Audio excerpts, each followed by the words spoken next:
Bom dia a todos.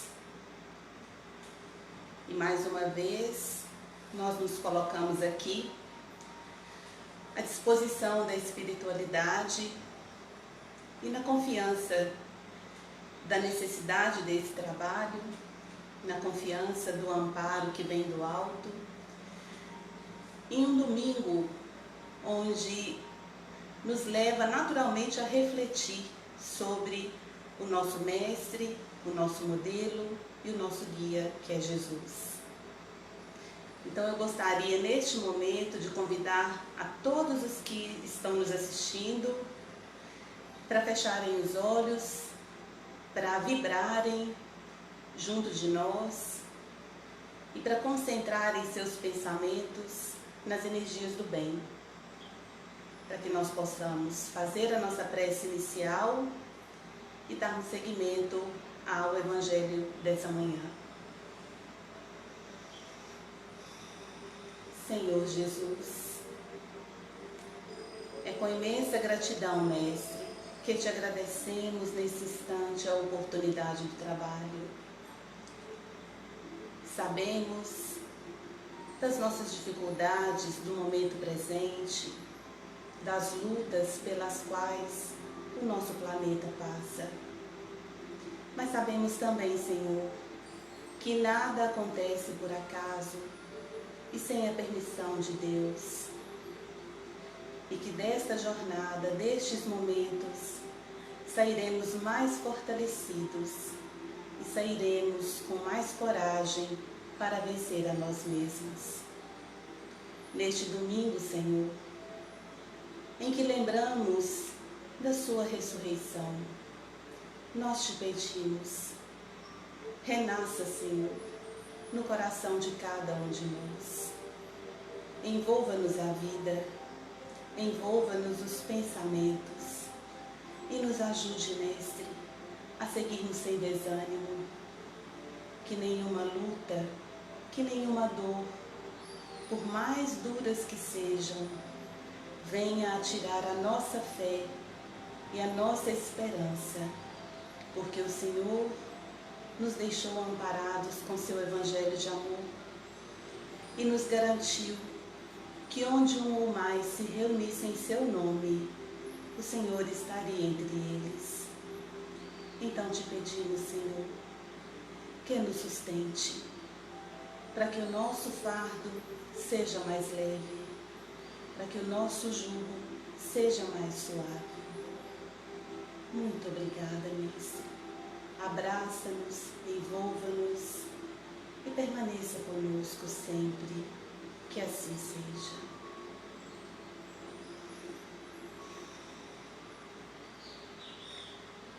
A nossa proposta para essa manhã é de uma mensagem deste livro. Para quem não conhece, é o livro Mãos Marcadas, a psicografia de Chico e ditado por espíritos diversos. Mas a mensagem que nós selecionamos, ela é a mensagem de número 36 e ela foi ditada por Emmanuel. E o seu título é Assistência Espiritual. Essa reflexão, ela é muito importante para nós neste momento, uma vez que os céus recebem as nossas rogativas, uma vez que tantos corações estão envolvidos no medo, na turbulência, na falta de esperança, vacilando. Então nos leva a refletir sobre essa assistência. O que nós temos pedido e por que temos pedido? Que sentimento realmente envolve o nosso coração? Nós que estamos nessa doutrina de luz, que vem sempre nos falar que o nosso planeta é um planeta ainda de provas e expiações. E quando essas provas chegam, quando essas expiações nos abraçam, nós recorremos ao alto mas nos cabe perguntar como estamos buscando ajuda. Quais sentimentos têm dominado o meu coração? Nesse momento de prova, eu continuo confiando? Nesse momento de luta, eu peço a Jesus que me fortaleça ou que afaste essas lutas? É claro, nenhum de nós, neste momento, na atual evolução que nos encontramos, temos a coragem de dizer que já somos firmes nessa fé. É lógico que não. Nós ainda vacilamos, nós ainda choramos, nós ainda questionamos. Por quê? E a espiritualidade, através dessa mensagem, ela vem nos dizer como é que esses pedidos são ouvidos por eles. Qual o sentimento que envolve a espiritualidade quando chegam os clamores da terra? E Emmanuel sintetiza em alguns parágrafos o que move o plano espiritual. Quais os sentimentos que eles têm nessas situações? O que eles fazem, mas também o que eles gostariam de fazer. E por que não fazem? Porque muitas vezes a dor chega tão forte, mesmo a gente pedindo. E então ele vem nos dizer o seguinte: qual sucede no plano dos companheiros, ainda jungidos à veste física, também nós, os desencarnados, sofremos o desafio de rudes problemas que nos são endereçados da terra, ansiando vê-los definitivamente solucionados. Entretanto, é preciso conformar as próprias deliberações aos impositivos da vida.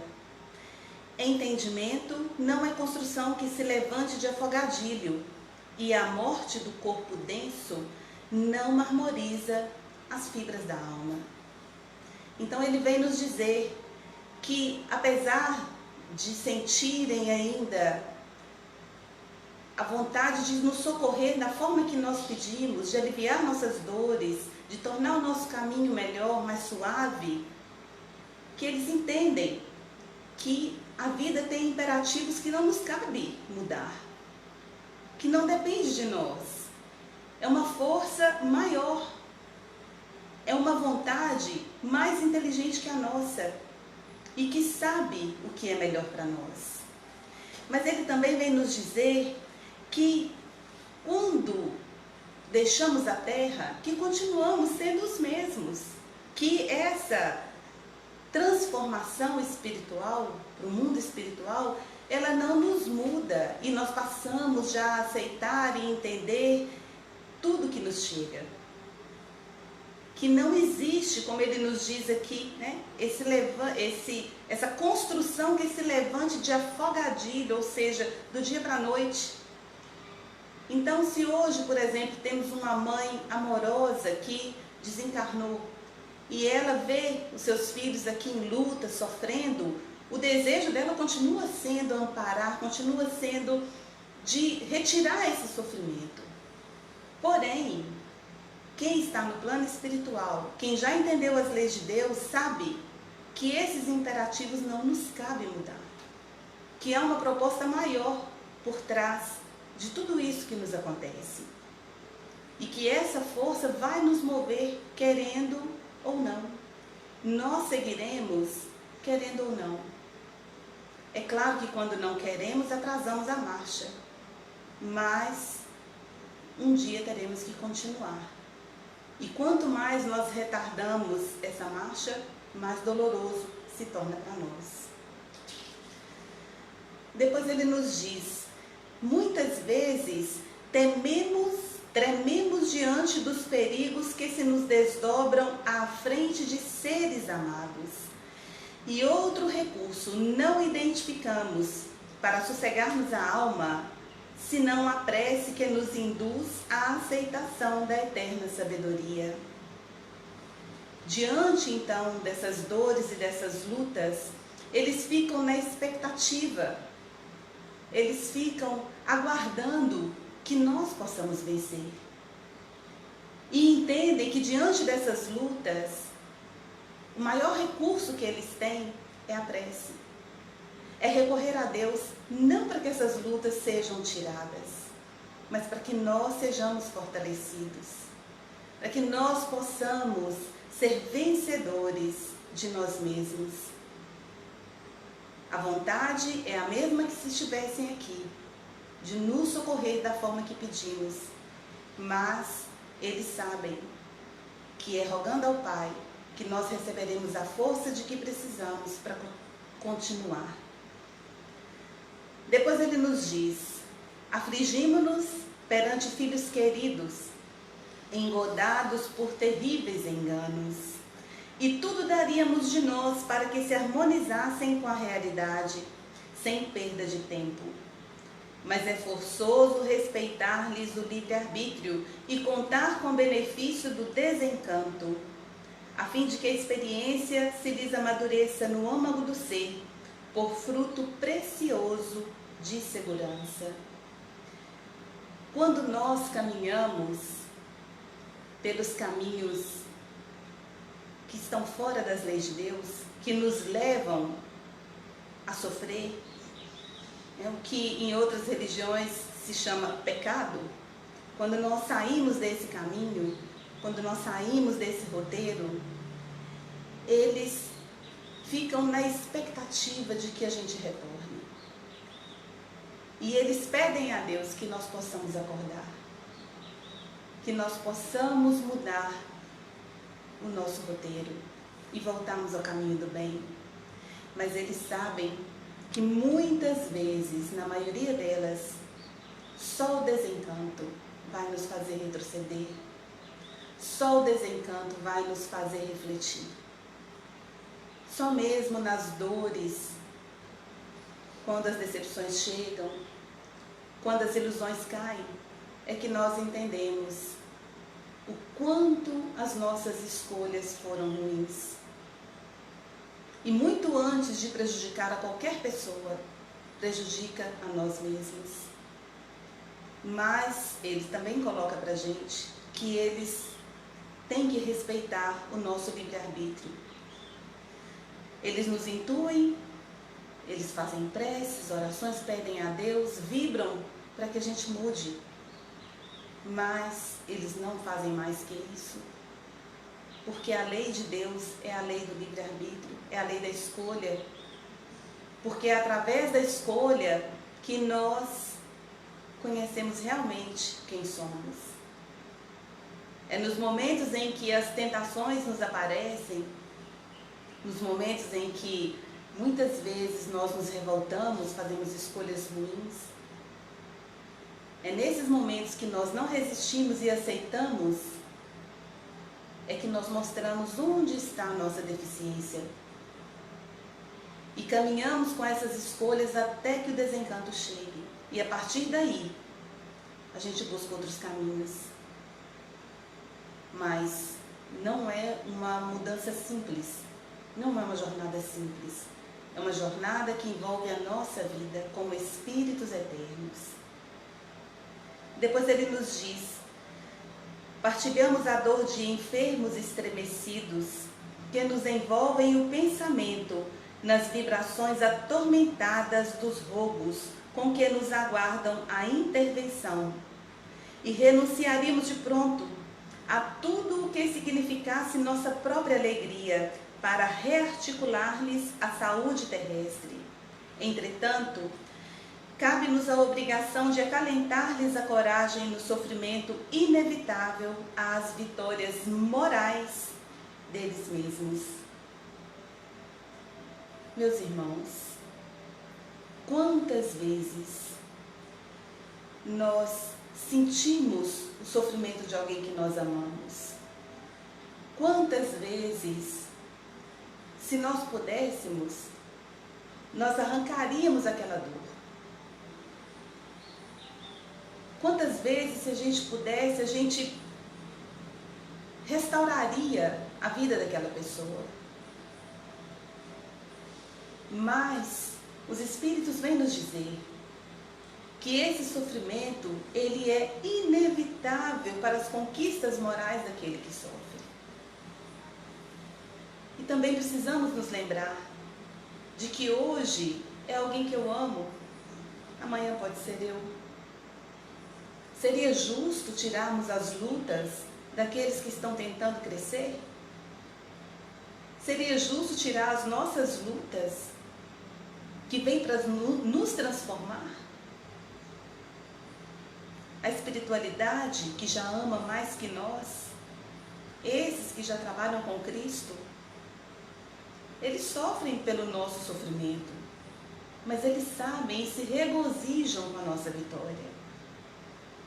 E é essa a proposta do Cristo. É essa a força da vida que nos conduz independente do que nós queremos. É claro, nós podemos sim caminhar de outra forma. O sofrimento não é uma obrigação. Mas nós ainda não conseguimos caminhar sem ser pela dor. Porque para caminhar sem ser pela dor é necessário amar. Mas não esse amor que nós conhecemos. Esse amor é um ensaio para um amor maior. Quando a gente fala que sim, que amando podemos sofrer menos, podemos caminhar mais, a gente não tem ideia do que é esse amor. Nós não conseguimos perceber a amplitude do amor de Deus, porque Deus nos ama. No entanto, Ele permite a dor, Ele permite o sofrimento. Então, nos cabe entender que amor é esse. Porque uma mãe ama seus filhos. O pai ama seus filhos. Os irmãos se amam. Amamos nossos amigos. Mas esse amor ainda é um amor imperfeito. Ainda é um amor que, se nós tivéssemos condições, a gente resolveria todos os problemas do ser amado. Mas não é desse amor que nós estamos falando. Nós estamos falando do amor do Cristo, do amor de Deus, que é um amor que transforma, que é um amor que enxerga mais longe, que nos vê no futuro, que sabe da nossa destinação, que não se atém a um momento na Terra, porque a nossa vida é um momento na Terra, e ele passa rápido. Quando a gente se dá conta, ele já passou. Acompanhamos as provas de amigos inolvidáveis, que se arrastam em asfixiantes peregrinações no mundo, e jubilosos tomar-lhe-íamos o lugar sob as cruzes que carregam. Mas é necessário fortalecer-lhes o ânimo para que não desfaleçam na luta. O único meio que lhes garantirá o próprio resgate para a grande libertação. Quantas vezes nós, aqui da Terra, imaginem então os nossos companheiros espirituais, quantas vezes vemos aqueles que amamos sob essas cruzes, carregando um fardo imenso e se arrastando. E a gente, se pudesse, pegaria a cruz dessa pessoa. Mas a gente não pode fazer isso. Mesmo que fosse uma cruz, por mais uma cruz material, por mais que a gente tire, o peso continua com aquela pessoa, porque é dela o compromisso.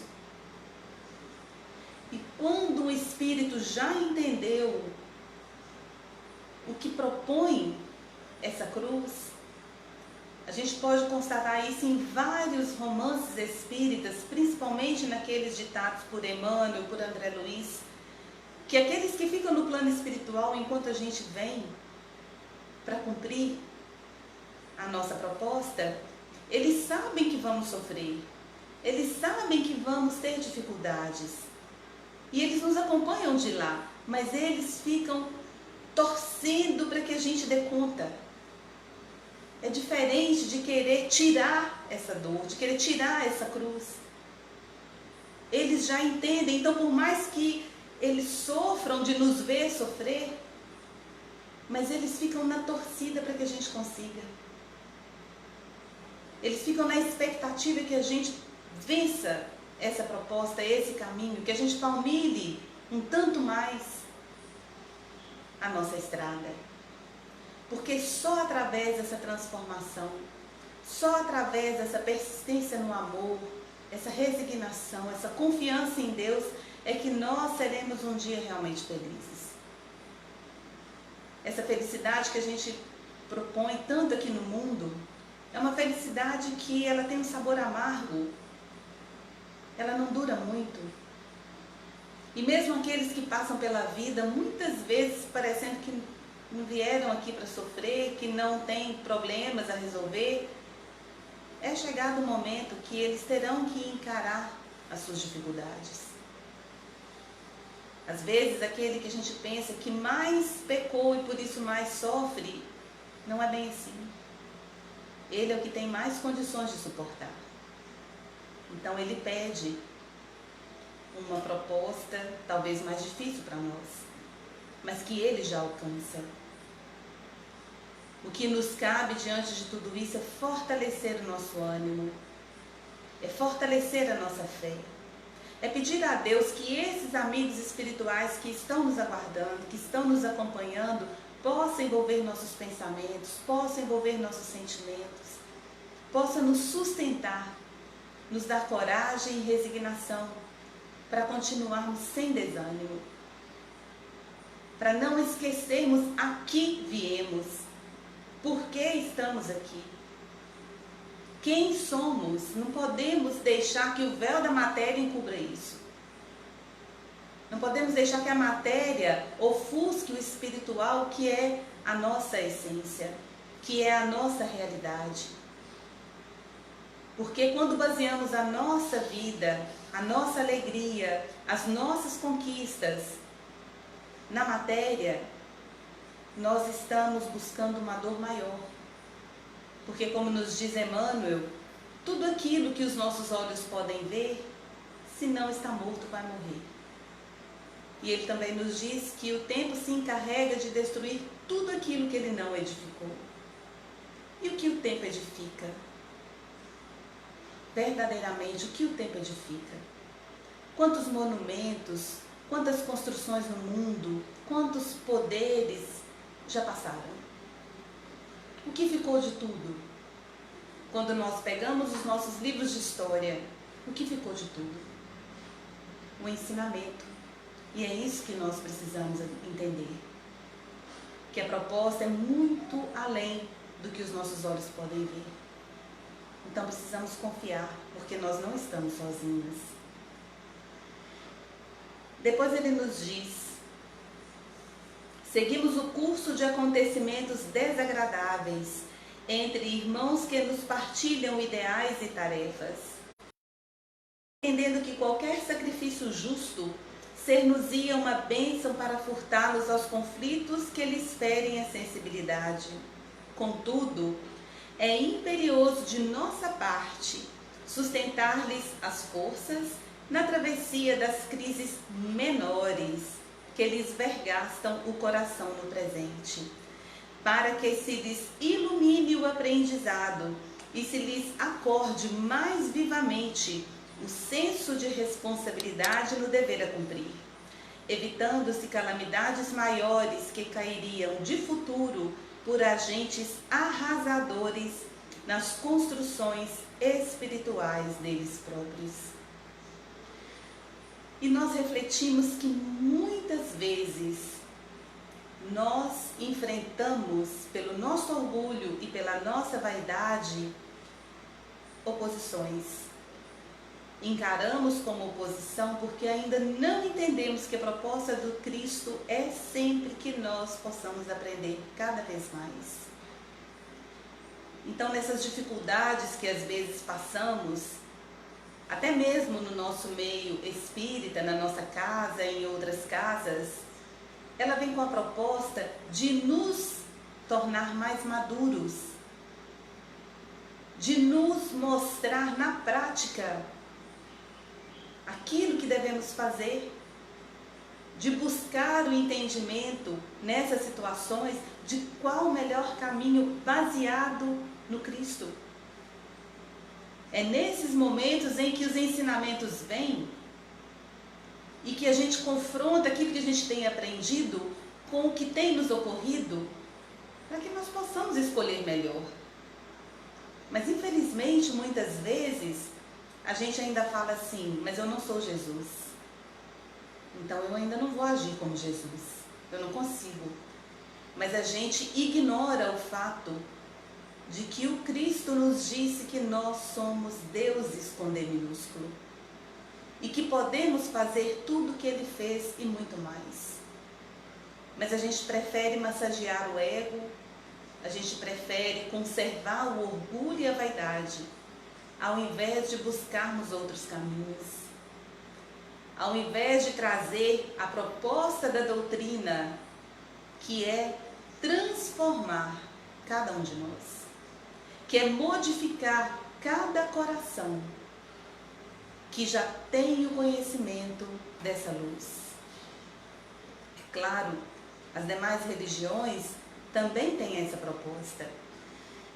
Mas nós que estamos aqui na doutrina, nós temos uma claridade que nós já conseguimos entender. Nós já temos condições de caminhar com mais consciência. Nós já podemos fazer escolhas diferentes. Então, por que diante do desafio, diante de alguém que nos coloca à prova, diante de alguém que muitas vezes nos contraria, ou nos lança pedras, às vezes, sem motivo, por que não escolhemos caminhar com Cristo? Se é dele que nós estamos falando, se é ele que nós temos estudado, se é o seu evangelho que nós temos dito que é o nosso roteiro. E aí a gente percebe o quanto é complicado mudar. Aí a gente percebe que tudo isso que foi falado antes aqui nessa mensagem é uma verdade incontesta. Que os espíritos amigos nos amparam, nos fortalecem, mas que eles não podem tirar as nossas lutas. Que eles não podem carregar nossa cruz. Porque é só através dessas lutas, é só carregando essa cruz que nós realmente mudaremos. Porque enquanto está tudo muito fácil, enquanto está tudo bom para nós, a gente não tem necessidade de mudar. A gente não sente vontade de mudar. Está tudo bom, por que eu vou mudar? Em time que está ganhando, não se mexe. Então nós necessitamos das lutas, nós necessitamos carregar a nossa cruz. O que nós precisamos entender é que eu posso ajudar alguém a carregar a própria cruz. E outra pessoa pode me ajudar também a carregar a minha cruz.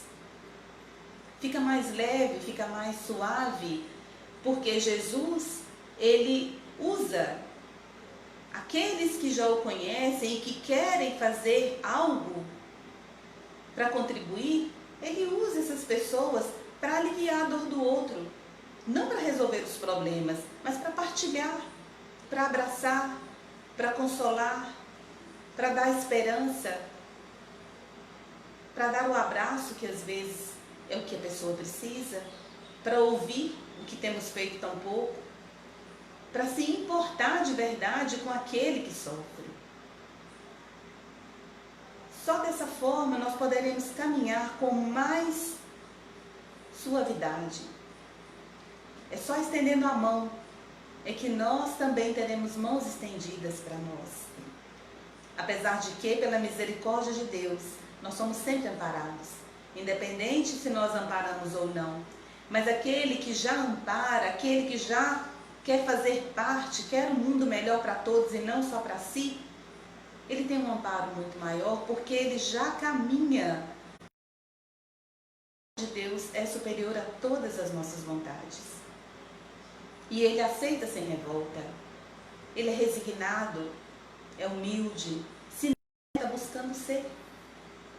Se ainda não faz, está procurando fazer. Ele já traz essa proposta para dentro de si. A maior luta que ele trava já é dentro de si. Já é consigo mesmo. E as lutas exteriores se torna para ele uma ferramenta de transformação. Depois ele nos diz, e esse pensamento dele aqui é um pensamento extremamente confortador, porque nos faz sentir que somos todos realmente uma grande família. Quando ele nos fala, todos somos de Deus e pertencemos-nos uns aos outros. No entanto, cada qual de nós estagia mentalmente em sítio diverso da evolução. Por esse motivo, nas dificuldades e lutas que nos são próprias, suplicamos a infinita bondade concessões disso ou daquilo. Mas só a infinita bondade conhece realmente o que necessitamos daquilo ou disso. Então Emmanuel vem nos falar que todos nós, todos, e isso é um consolo que a doutrina traz para cada coração, que não há um só ser que esteja abandonado, que todos nós somos de Deus.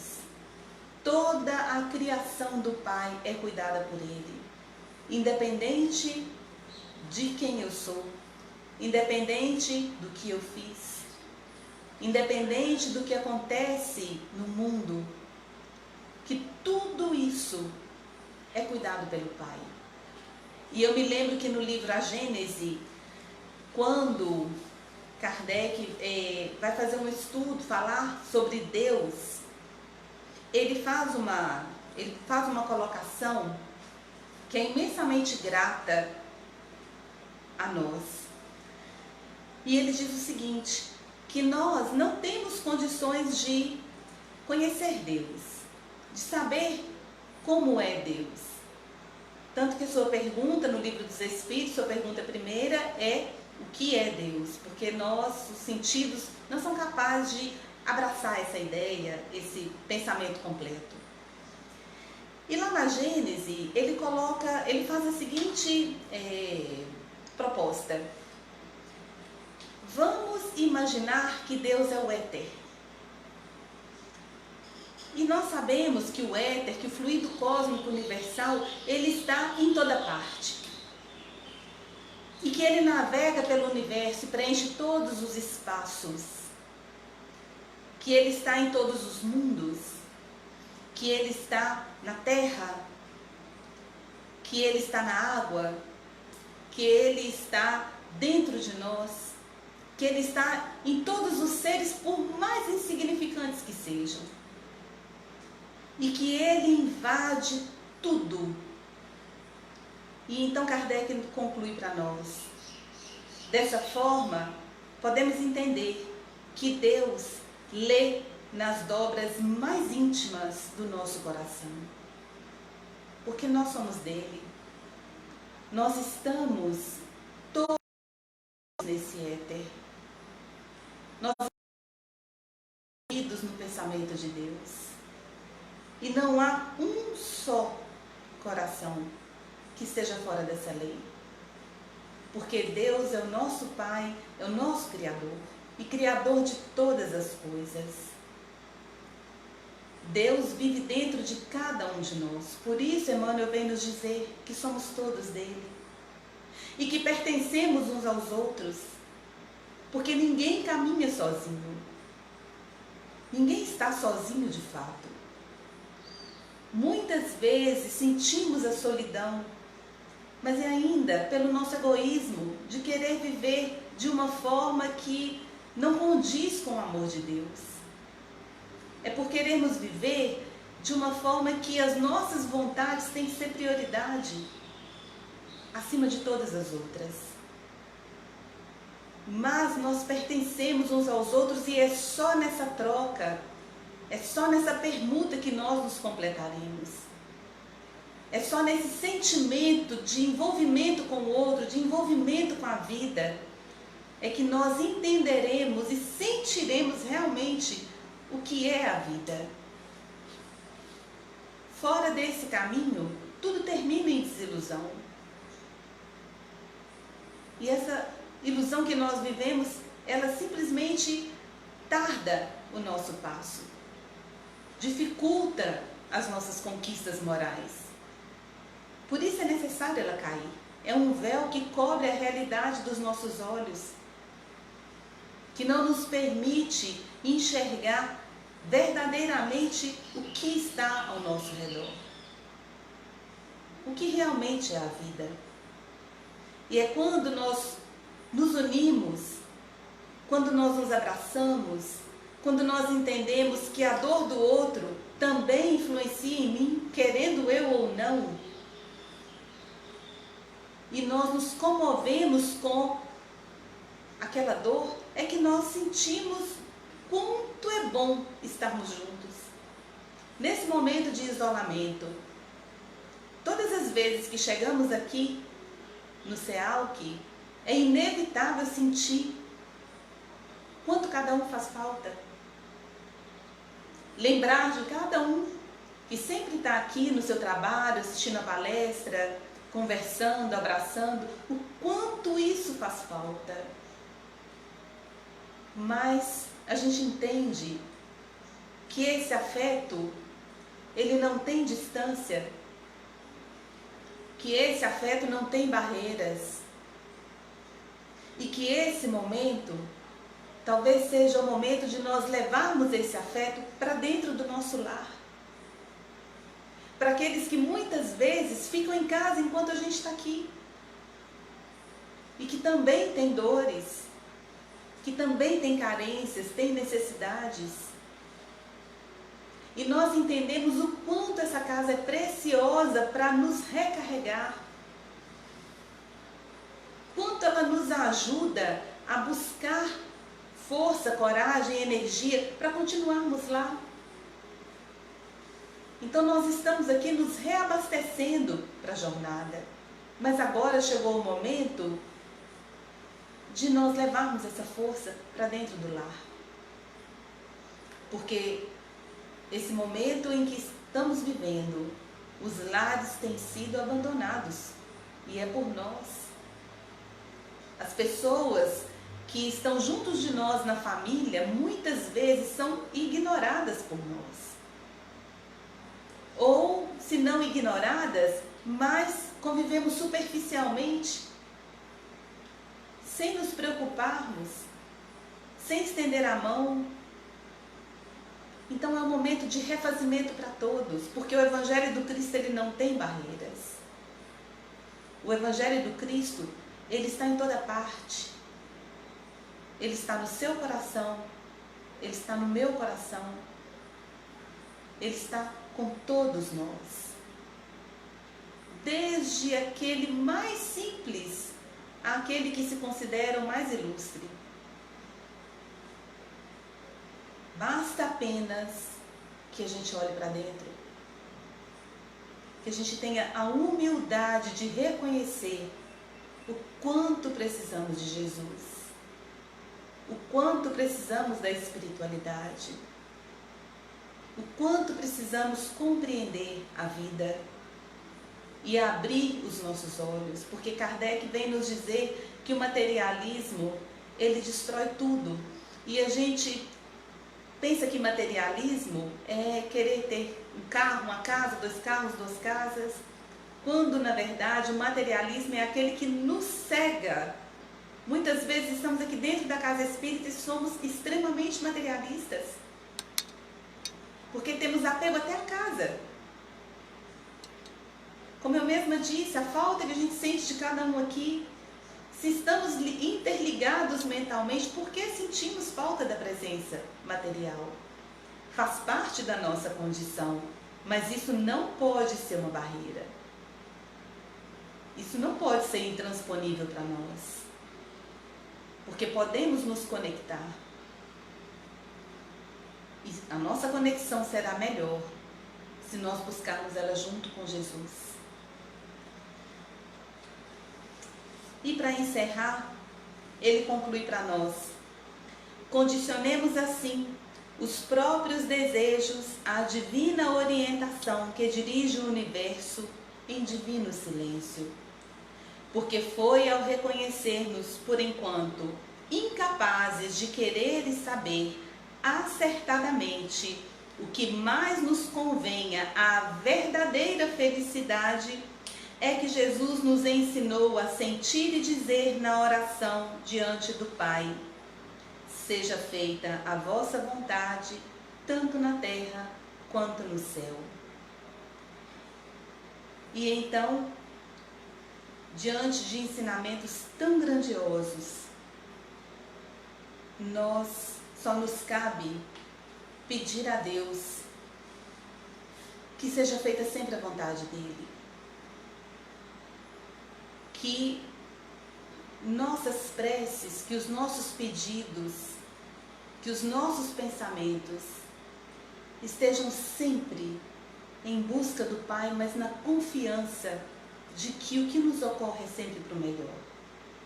Podemos pedir sim a Deus que afaste de nós, se possível, esse cálice.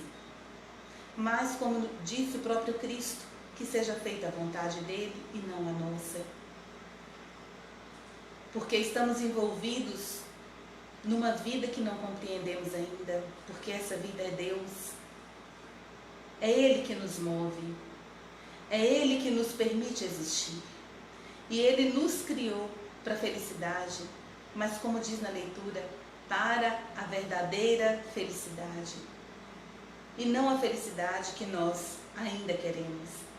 Porque essa felicidade que nós ainda queremos, ela é muito fugaz. Ela passa rápido. Então nós precisamos, como espíritos eternos, de algo mais. Aquela água que Jesus disse para a samaritana: da água que eu te der, jamais sentirás sede novamente. E é dessa água que nós precisamos. É compreender que somos todos irmãos, que pertencemos, mas que somos todos de Deus.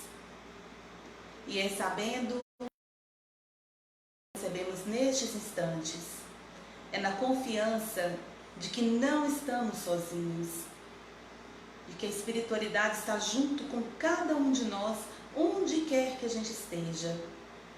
É que nós encerramos este momento em gratidão, em sentimentos de alegria e na confiança de que dias melhores virão. Então eu convido a todos nós para que possamos fazer a nossa prece de encerramento.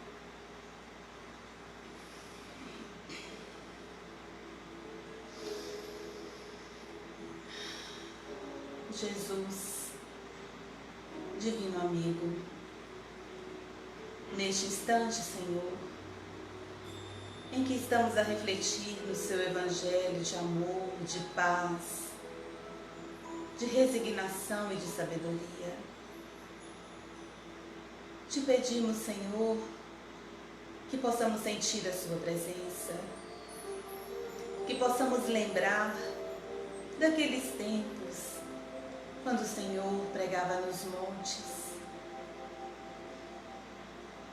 do seu olhar que envolvia toda a terra,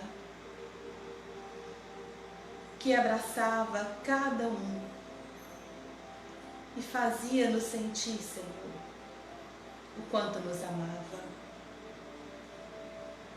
Pedimos então, Jesus, que neste momento possamos sentir, possamos nos ligar novamente a este sentimento, que possamos buscar, Mestre, a sua imagem sublime em nossa memória, neste domingo em que o Senhor ressurgia entre os homens, para nos mostrar que somos eternos, para nos mostrar que a morte pode ser vencida, que somos seres maiores do que pensamos. Então nós te pedimos que possamos te amar, Senhor, tanto quanto o Senhor nos ama, mas que possamos levar esse amor a todos aqueles que estão à nossa volta, que possamos dar as mãos, Jesus, e fazer uma grande corrente na humanidade, vibrando pelo bem e pela paz. Que possamos levar a luz do Evangelho, Senhor, em nosso coração e sermos as cartas vivas do amor de Deus. Ajuda-nos, Mestre, fortaleça-nos, transforme as nossas vidas e usa-nos, Senhor, da melhor forma que podemos ser. Que a sua paz e que o seu amor envolva-nos neste momento e por todo sempre. Que assim seja.